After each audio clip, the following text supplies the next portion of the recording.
வணக்கம் நண்பர்களே. இந்த வீடியோவில் மனித வாழ்வியலுக்கு தேவையான அறம், பொருள், இன்பம் ஆகிய மூன்றையும் விளக்குகின்ற உலக பொதுமறை நூல் என போற்றப்படுகின்ற திருக்குறள் பற்றிய சுவாரஸ்யமான தகவல்களை பார்க்க போகிறோம். திருக்குறளானது முதலில் 1812 ஆண்டுதான் அச்சிடப்பட்டிருக்கிறது. இந்த திருக்குறளின் முதல் பெயராக முப்பால் என்ற பெயர் விளங்கியிருக்கிறது.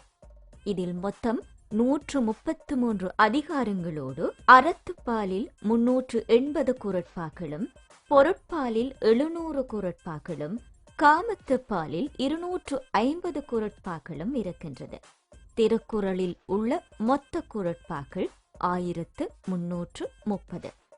திருக்குறளில் உள்ள சொற்கள் 14,000 என்று சொல்லப்படுகிறது. திருக்குறளில் மொத்தமாக 42,194 எழுத்துக்கள் பயன்படுத்தப்பட்டிருக்கின்றது.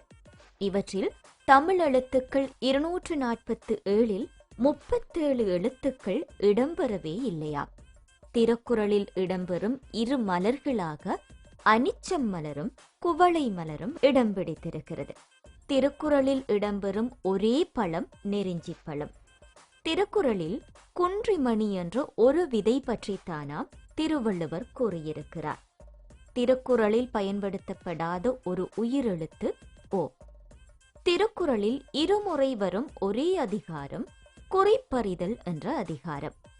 திருக்குறளில் இடம்பெற்ற 2 மரங்கள் பனை, மூங்கில். இந்த 2 மரங்கள்தானாம் திருக்குறளில் சொல்லப்பட்டிருக்கிறது. இந்நூலில் அதிகம் பயன்படுத்தப்பட்ட ஒரே எழுத்து 2 சுழி நீனா. இது 1705 முறை பயன்படுத்தப்பட்டிருக்கிறது.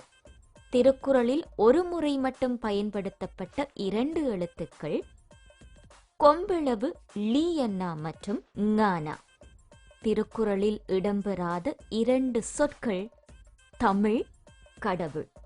தமிழ் இலக்கியங்களிலே பொக்கிஷமான ஒரு நூலான இந்த திருக்குறளில் தமிழ், கடவுள் ஆகிய சொற்கள் இடம்பெறவே இல்லையா. திருக்குறள் மூலத்தை முதலில் அச்சிட்டவர் தஞ்சை ஞானப்பிரகாசர். திருக்குறளுக்கு முதலில் உரை எழுதியவர் மணக்குடவர். திருக்குறளை முதலில் ஆங்கிலத்தில் மொழிபெயர்த்தவர் ஜி.யு. போப். திருக்குறள் உரையாசிரியர்களுள் 10வது உரையாசிரியராகத்தான் பரிமேலழகர் திகழ்கிறார். இவ்வாறு இந்த திருக்குறளானது 26 மொழிகளில் வெளிவந்திருக்கின்றது. திருக்குறளை ஆங்கிலத்தில் 40 பேர் மொழிபெயர்த்திருக்கிறார்கள் என்று சொல்லப்படுகிறது. திருக்குறள் நரிக்குறவர் பேசுகின்ற வக்ரபோலி மொழியிலும் மொழிபெயர்க்கப்பட்டிருப்பது இன்னும் சிறப்பானது. மேலும் வீடியோக்களை பார்வையிட வணக்கம் லண்டன் யூடியூப் சேனலை சப்ஸ்கிரைப் செய்யுங்கள்.